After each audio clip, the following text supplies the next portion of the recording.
The Invisible Boy by Trudy Ludwig, illustrated by Patrice Barton.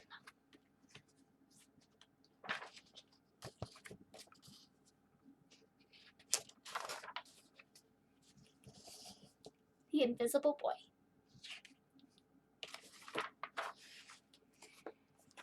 Can you see Brian, the Invisible Boy? Even Mrs. Carlotti has trouble noticing him in her classroom.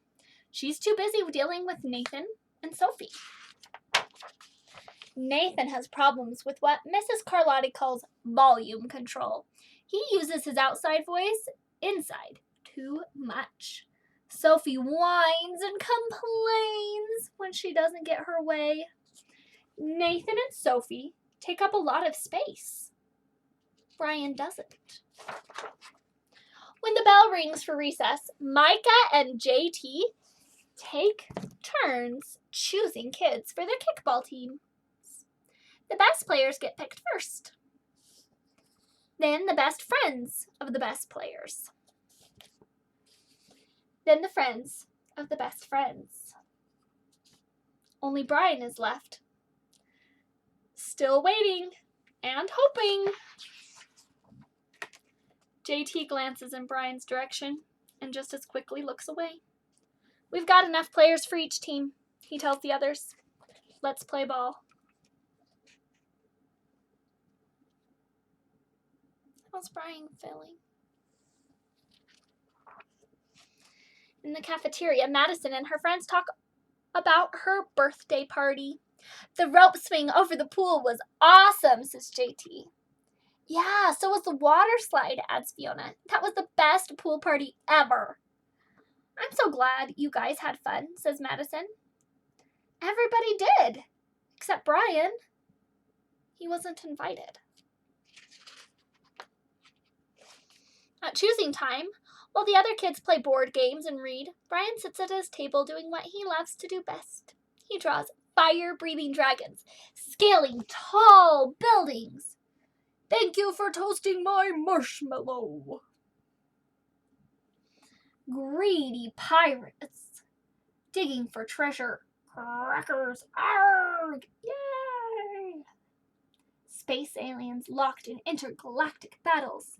I got you now! And superheroes with the power to make friends wherever they go. Hi! Hi, friend. Have a cookie.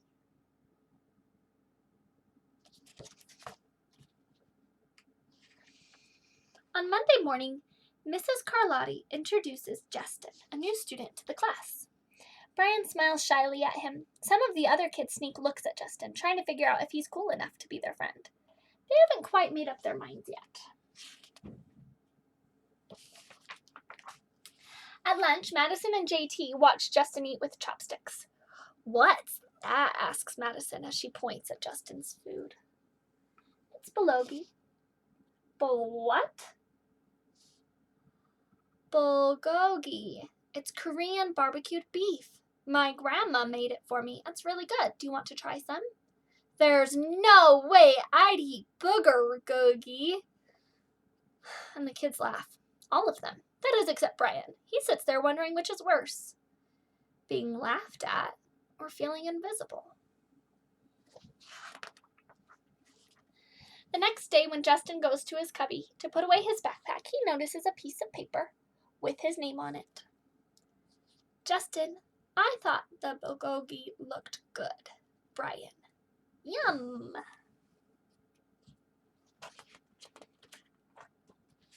At morning recess, Brian finds a piece of chalk on the ground and starts drawing away.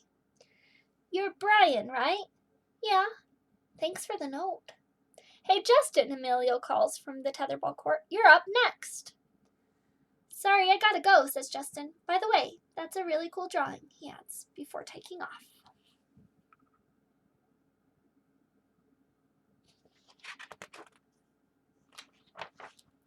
Back in class, Mrs. Carlotti asks the kids to team up in 2s or 3s for a special project. The kids scurry around the room to pair off. Brian heads toward Justin. I'm already with Justin, says Emilio. Find someone else. Brian looks at the floor, wishing he could draw a hole right there to swallow him up. Mrs. Carlotti said we can have up to 3 people in our group. We're only 2. Come on, Emilio. Let him work with us. Okay, I guess. Mrs. Carlotti gives the class directions for the project. Your assignment is to work together to write a story about what you see in this photograph. Use your imagination and have fun. Whoa, cool, says Emilio. What kind of people do you think would live in houses like that? I don't know, but I bet Brian could draw them to go with our story, says Justin. Brian smiles as he takes out his lucky pen.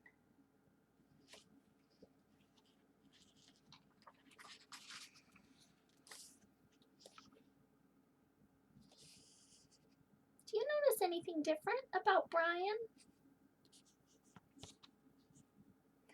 The crooked story we made up on the spot. Look at their story. It has all sorts of things in it.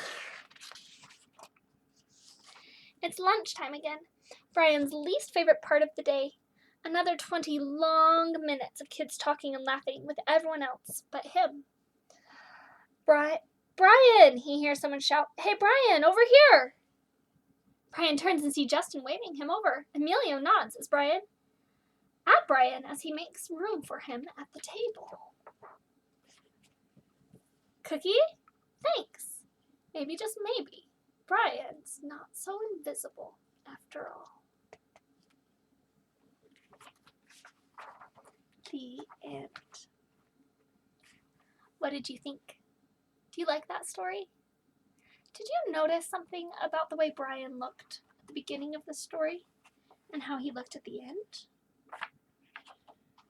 Maybe you noticed Brian was kind of invisible. But what happened that made him start to get some color so you could actually see him? What changed? Did somebody notice him? Yeah. Another student noticed him and befriended him. Does that make you feel good when you make a new friend? Does it feel good when somebody says hi to you or acknowledges you and lets you play with them? It does. I wonder if there are times that you feel invisible. Maybe sometimes you feel invisible at home. I know sometimes as a kid I felt invisible at home too. I know my mom and dad loved me, but sometimes it was just noisy with the other family members, and I was the quiet one. And sometimes, so that I would get noticed, I got really loud, just so they would pay attention to me. But I didn't always get loud in a nice way. I wonder if you can notice people who are really quiet and might need a friend. Sometimes those might be friends, like people your age, but sometimes you might notice a really quiet grown-up or a really quiet big sister or little brother. Are there any quiet people in your house who might need a little bit of a friend? Can you be that kind of a friend today? I hope you can reach out and be a friend with other people. I know most of the time you're going to be at home right now, so you have to be friends with the people who are at your house. But it's still fun, and there's still good times to have. Everybody, grown-ups included, like to talk to each other and like to know how you're doing and like it when people ask, "How are you?" Maybe you can ask someone, "How are you today?" I'll see you later.